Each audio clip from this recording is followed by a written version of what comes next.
बिस्मिल्लाहिर्रहमानिर्रहीम। अस्सलाम वालेकुम नाज़रीन। पाक दीन इस्लाम में आपको खुश आमदीद कहा जाता है और आज मैं आपके साथ फनाफीउल्लाह की मौत का अजीब वाक़या बयान करने वाली हूँ कि एक ऐसा शख्स जो पूरे का पूरा अल्लाह का हो गया तो अल्लाह ने भी उसको अकेला नहीं छोड़ा बल्कि उसको आला मकाम अता किया।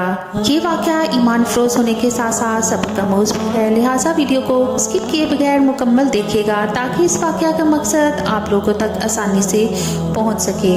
बयान किया जाता है कि किसी शख्स ने एक गुलाम खरीदा था तो उस गुलाम ने अपने आका से 3 शर्तें रखी।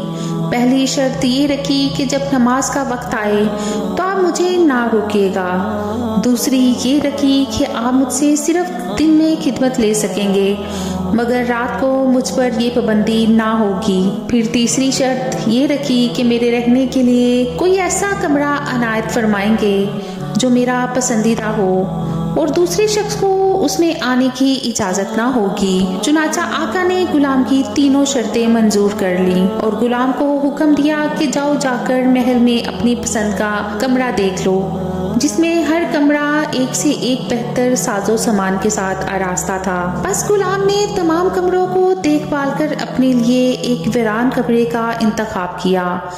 उस पर आका ने दरियाफ्त किया कि आखिर तुमने ये वीरान कमरा क्यों पसंद किया, कमरे तो और भी बहुत सारे हैं।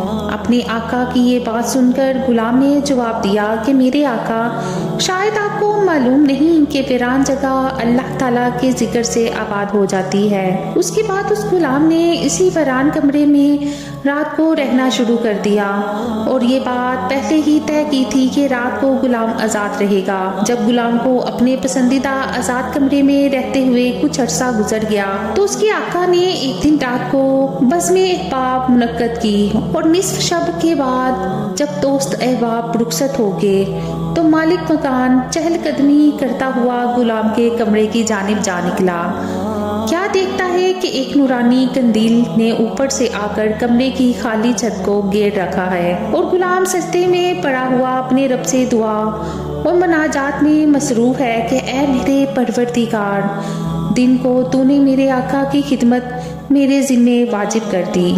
अगर ये खिदमत मेरे ज़िम्मे ना होती तो मैं रात दिन तेरी इबादत में मशगूल रहता, लिहाजा तू मेरा अज़र कबूल फरमा ले। उसका मालिक ताजुब के साथ सुबह सादिक तक उस अजीब मंजर को देखता रहा। चुनाचा सुबह होते ही वो नूरानी कंदील आसमान पर चली गई और छत बंद हो गई। मालिक ने अपनी बीवी से इसका तज़किरा किया और दूसरी रोज वो मालिक और उसकी बीवी दोनों इस मंजर को देखने गए तो उस शब में भी बिल्कुल वही मंजर देखा जो पहली शब में मालिक देख चुका था। सुबह इन दोनों ने गुलाम को बुलाकर कहा, तू अल्लाह के वास्ते आज़ाद है ताकि अपनी ख्वाहिश के मुताबिक रात दिन अल्लाह ताला की इबादत में मशगूल रह सके। जिससे तू माजरत करता रहता है उसी के साथ उसके मालिक और उसकी बीवी ने गुलाम से उसकी उन करामतों का जिक्र किया जो रात को वो दोनों देख चुके थे। बस अब क्या था, जब गुलाम को मालूम हुआ कि उन पर उसका पर्दा फाश हो चुका है तो उसने उसी वक्त दरबारे इलाही में हाथ उठाकर दुआ की, ऐ मेरे परवरदिगार, मैंने तुझसे दुआ की थी कि मेरा राज किसी पर ना खोलियो मगर अब जबकि मेरा भेद दूसरों पर जाहिर हो गया है जिसको मैं मख्फी रखना चाहता था तो मुझको अपने पास बुला ले। चुनाचा उसी वक्त उसकी रूह परवास कर गई और वो अपने खालिक़े हकीकी से जा मिला। अल्लाह ताला से दुआ है कि अल्लाह पाक उसकी मग़फ़िरत फरमाए और उसके दर्जात को बुलंद फरमाए, आमीन या रब्बुल आलमीन। इस वाक़े से हमें ये सबक मिलता है कि हजूर सल्लल्लाहु अलैहि वसल्लम ने सच फरमाया है कि जो अल्लाह का हो जाता है अल्लाह उसका हो जाता है। देखिए इस आलम फना फ़िल्लाह की दुआ किस तरह हाथों हाथ दर्जा कबूलियत को पहुँच गई।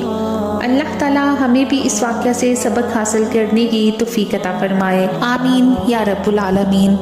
उम्मीद करती हूँ कि आज का वाक़या आपको अच्छा लगा होगा। मज़ीद अच्छे वाक़यात के लिए मेरे चैनल को सब्सक्राइब करें, वीडियो को लाइक करें। अल्लाह निगहबान।